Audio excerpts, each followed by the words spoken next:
Caríssimos irmãos e irmãs, a primeira leitura de hoje, retirada do capítulo 30 do profeta Isaías, nos ensina que a presença de Deus pode ser vista, que Deus está próximo, mesmo quando o povo é provado. Deus chama o povo de Israel a uma confiança, a esperar nele, porque como o povo está sendo provado, como está passando por uma grande tribulação, sendo assediado tanto pelo Egito como pela Babilônia, então está ali Israel acurralado.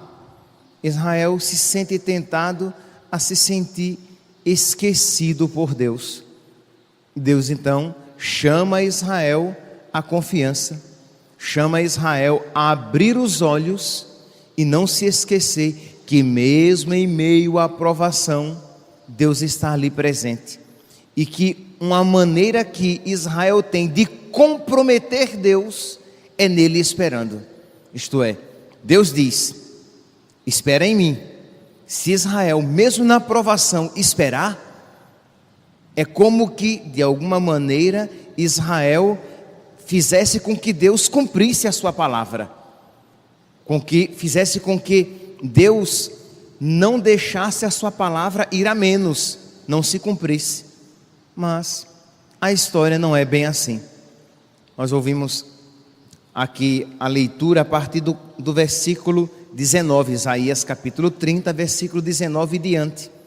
Mas se nós, pegando a Sagrada Escritura, voltarmos uns versículos antes, nós ouviremos. Deus diz: vossa salvação está em converter-vos e ter calma. Israel está ali, de um lado o Egito, do outro lado a Babilônia, querendo que Israel apoie um e outro, e Deus pede que Israel simplesmente permaneça como está, espere em Deus. E o povo, com medo tanto de um como de outro, com medo de ser destruído tanto por um como por outro, o povo se desespera. E o profeta, em nome de Deus, diz: confie em Deus e tenha calma. Essa palavra, meus santos, que é dita a Israel, tenho certeza que pode se aplicar tantas vezes à nossa vida, quando nos sentimos atribulados, quando as coisas saem do nosso controle, quando dificuldades se avizinham e nós nos sentimos tentados a não esperar em Deus, a perder a calma, a esquecer que Deus é o nosso Senhor, de que Ele cuida de nós. E mesmo quando as coisas fogem ao nosso controle, não fogem ao controle de Deus. Ele tem o mundo em suas mãos. Ele é Senhor, Ele é Rei e Senhor da história. Pois bem, vossa salvação está em converter-vos e ter calma. Vossa força consiste em confiar e ficar tranquilos. Por 2 vezes Deus repete: calma, tranquilidade, espera em Deus. O salmo de hoje repetia essa mesma verdade: felizes são aqueles que esperam no Senhor, felizes são aqueles que confiam no Senhor, felizes são aqueles que, movidos pelo medo ou pelas dificuldades, não são felizes aqueles que, movidos pelas dificuldades e problemas, tomam decisões precipitadas. Felizes são aqueles que esperam no Senhor. Ficai tranquilos, confia no Senhor e fica tranquilo, converte-te e tem calma.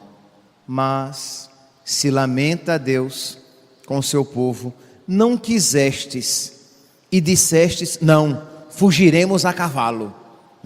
Lembra, o Egito de um lado, Babilônia do outro, está ali Israel no meio daquela confusão, diante daquela palavra de Deus que pede para ter calma. O povo faz o quê? O povo foge. Então, não, fugiremos a cavalo. Deus diz: está bem, tereis de fugir então. Versículo 15 e 16. Tá bom, então fujam. Mas eu disse que se vocês tivessem calma e confiassem em mim, tudo sairia bem. É esta a situação. Israel provado e tem a tentação então de abandonar. E assim faz Israel, se desespera. E Deus mais uma vez então estende a mão e pede que eles peçam a ajuda de Deus. É interessante, Deus pede que a sua ajuda seja pedida. Peçam, rezem, supliquem. Deus está ansioso por conceder, mas o povo está tão ensimesmado nos seus problemas que se esquece de se voltar para Deus. Está tão ensimesmado nas suas tribulações que se esquece de rezar, de abrir o coração diante de nosso Senhor e suplicar a ajuda de quem necessita. Versículo 18: mas o Senhor espera para ter piedade de vós, Ele aguenta para se compadecer de vós. Deus está se segurando, esperando para dar misericórdia, esperando para se compadecer, para derramar a sua compaixão, porque o Senhor é um Deus bom e reto. Felizes são aqueles que nele esperam. Novamente, repete aqui no versículo 18: felizes são aqueles que nele esperam. Deus diz, haverá momentos de tribulação, haverá momentos de dificuldade, haverá momentos até mesmo de castigo, mas nada disso separará Israel de Deus. Versículos 20 e 21. Ainda que o Senhor vos dê água racionada e pão medido, o teu mestre já não se esconderá de ti. Vamos ver como é que está aqui. Eu li aqui segundo a tradução da Bíblia do Peregrino. Deixa eu ler aqui segundo a tradução litúrgica. O Senhor de certo dará a todos o pão da angústia e a água da aflição, mas não se apartará de ti. Isto é, mesmo o Senhor dará o pão da angústia, o Senhor dará a água da aflição. Isto é, Deus permitirá a provação. O pão será da angústia, a água da aflição, mas Deus estará. Mas o mestre de Israel não se apartará de ti. O que o povo queria era se livrar da provação, era se livrar da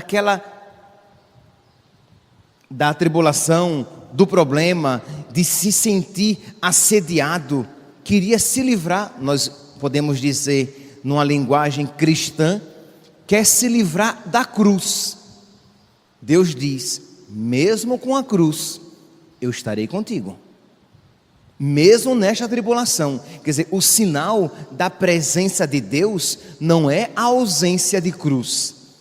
O sinal da presença de Deus não é a ausência das lágrimas.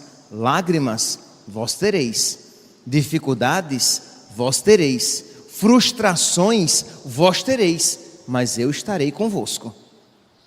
Porque nós queremos, às vezes, nós relacionamos o quê? Se as coisas não estão como eu gostaria, se a minha vida não é como eu quero, se eu tenho dificuldades e sofrimentos reais, então é sinal de que Deus precisa vir à minha vida. E às vezes, este é o sinal de que Deus está presente, porque mesmo em todas essas dificuldades, o seu coração se mantém em paz. O seu coração se mantém tranquilo. Está nas mãos de Deus. Deus dá, Deus tira. Se Deus permite esta situação, é porque de tudo isso sairá um bem. Eu quero nele confiar, mesmo sendo alimentado com Versículo 20: com o pão da angústia e a água das aflições, mesmo que os meus olhos não consigam vê-lo. Meus irmãos, este ensinamento do profeta, este ensinamento de Deus para o povo de Israel, é um ensinamento para nós também. É um ensinamento para a nossa vida espiritual de aplicar. Ouvir esta palavra deve nos comprometer. Ouvir esta palavra deve nos levar a colocar em prática na nossa vida. Não é apenas ouvir e aplicar a Israel. Não é apenas ouvir como se isso dissesse respeito lá ao passado. Mas olhe para a sua vida hoje. O que é que o frustra? O que é que hoje traz tristeza à sua vida? Quais são as tribulações, as dificuldades pelas quais você está passando? Quais são as preces que não estão sendo ouvidas? Porque não tenhamos dúvidas que Israel pediu a Deus para ser livre daquele assédio, daquela pressão, tanto do Egito como da Babilônia. E Deus não livrou da opressão. Aquela situação continuou. Deus só disse: eu estarei contigo nesta situação. Eu estarei contigo no vale da morte. Ainda que eu passe pelo vale da morte, não temerei. Por quê? Porque o vale ficou iluminado? Não. Eu estou contigo. Tu estás comigo. Eu não vou ter medo, não porque o vale não é mais da morte. Ainda que eu passe, em outras traduções, pelo vale escuro, eu não temerei. Tu estás comigo. Não é que o vale ficou iluminado. Não é que os problemas deixaram de existir. Não é que as lágrimas deixaram de escorrer. As lágrimas continuam escorrendo, o vale continua escuro, as dificuldades continuam presentes, mas Deus está comigo. E se Ele está permitindo as lágrimas escorrerem, a escuridão do vale e a presença dos problemas, é porque há um significado que eu não vejo agora, mas que eu verei. Eu não vou perder a confiança. Eu não vou deixar que o meu coração se inquiete e esta inquietação e este medo me afastem dele, me tirem da vida de oração, me levem à falta de fé. Não. Tudo isso fará com que a minha fé ainda seja maior. Eu preciso ficar em paz. Eu preciso ficar tranquilo em Deus. Pois bem, é exatamente este aqui o ensinamento que Deus dá nos versículos 20 e 21. Versículo 21. O caminho é este para todos. Segui por ele, sem vos desviar à direita ou à esquerda. E Deus então, em meio àquela dificuldade, em meio àqueles problemas, Deus começa a profetizar graças abundantes. Nós que hoje lemos, nós ouvimos isso e a nossa primeira atitude é uma ingênua alegria. Nossa, que maravilha! Ele te dará chuva para a semente que tiveres semeado na terra, e o fruto da terra será abundante e rico. Teus bois e os animais que lavram a terra comerão forragem salgada, limpa com a pá e peneirada. Haverá em toda montanha e em toda colina elevada arroios de água torrente. Então nós, ingenuamente, nós nos alegramos. Nossa, que maravilha. É verdade, é uma maravilha. Mas lembre-se, Deus estava dizendo isso a Israel em meio à dificuldade. Era como Deus dizia a Abraão, sem filho, que ele teria uma grande posteridade. Deus chamava Abraão à fé. Naquele momento ele não tinha nada. Deus está prometendo alegria a Israel com lágrima no rosto. Esta alegria ainda não era experimentada. Então é fácil você crer nessas promessas quando elas já foram realizadas, porque você não precisa mais de fé, só você vê que está acontecendo.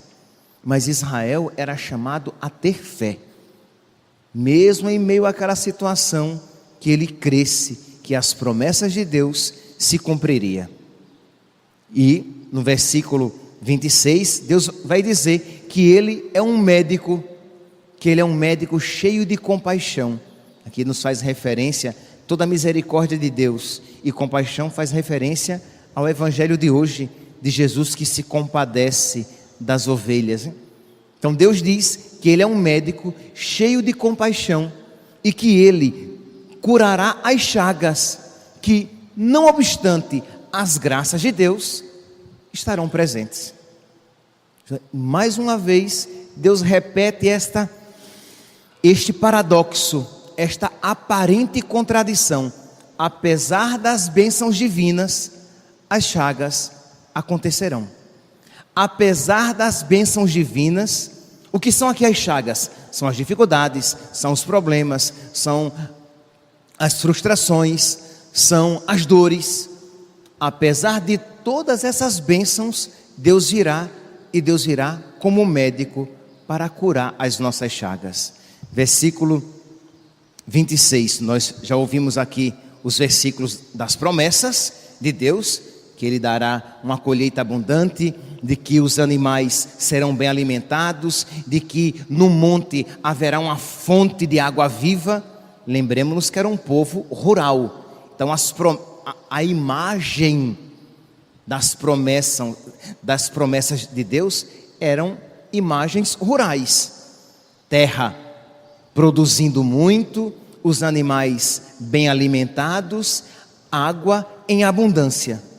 Mas Deus então no versículo 26 vai dizer: a lua brilhará como a luz do sol, e o sol brilhará 7 vezes mais com a luz de 7 dias, no dia em que o Senhor curar a ferida de seu povo e fizer sarar a lesão da sua chaga. Isto é, essa imagem da luz da lua e da luz do sol, não obstante as feridas e as chagas. Meus irmãos, a leitura de hoje, que deve nos inspirar durante todo o advento, é saber que o menino virá, que o nosso rei virá, que um menino nos nascerá, que Deus virá ao nosso encontro. Mas não tenhamos uma ideia errada. As dificuldades, de alguma maneira, continuarão. As provações, de alguma maneira, se farão presente na nossa vida. Nós não podemos adotar um discurso alienante, louco, desenraizado da Sagrada Escritura, do Evangelho, de que se Deus está presente em nossa vida, nenhuma dificuldade está presente. Se Deus está presente em nossa vida, então não tem doença, então não tem pobreza, então não tem frustração. É mentira. Aqui o Antigo Testamento já isso nos ensina, e Jesus nos ensinará quando disser: quem quiser me seguir, renuncie a si mesmo, tome sua cruz e me siga, e onde eu estiver, estará aquele que me serve. Nosso Senhor, Ele não nos apresenta um caminho diferente. Mas padre, mas isso não é desanimador? Não, porque tudo não termina ali. A última palavra não é o sofrimento, a última palavra não é a dor, a última palavra não é a frustração, mas a última palavra não será aqui neste mundo. Entende? A última palavra não é isso. A última palavra é a bênção. A última palavra é a alegria sem fim. A última palavra é o contentamento. A última palavra é dizer: nossa, valeu a pena. Mas essa última palavra não será neste mundo, será no terceiro dia. No terceiro dia nós veremos que valeu a pena confiar naquele menino que nos nasceu, que nos foi dado. Se nós nos esquecermos disso, nós queremos que o menino que nos será dado nos dê hoje aquilo que Ele nos promete para os tempos futuros. Peçamos a Deus, meus santos, que Ele ponha no nosso coração fé. Senão, essa palavra que está sendo dita não nos trará consolo. Mas se no seu coração houver fé, o seu coração se encherá de alegria. Por quê? Porque Deus tem uma felicidade prometida para mim.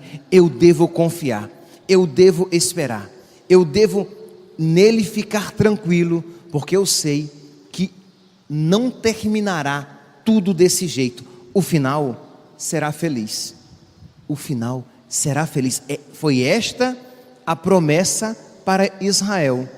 É esta a promessa para nós. A Israel se pedia fé e confiança. A nós a mesma coisa.